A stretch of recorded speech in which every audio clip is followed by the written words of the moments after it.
Delighted to be here this afternoon with Councillor Deirdre Conroy and Deputy Jim O'Callaghan.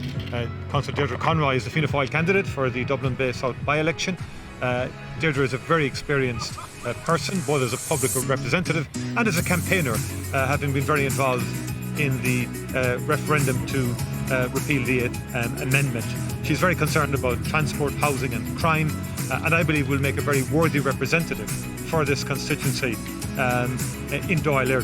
Such is her commitment and her sense of the public interest.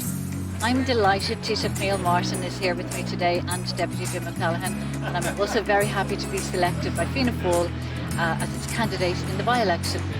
Everyone in this constituency, and indeed throughout the country, has been through very difficult 15 months.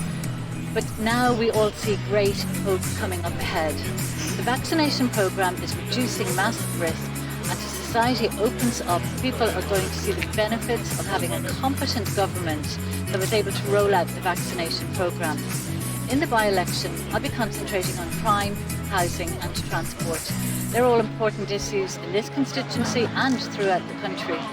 Should I be elected to Dáil, I will continue to work on these issues.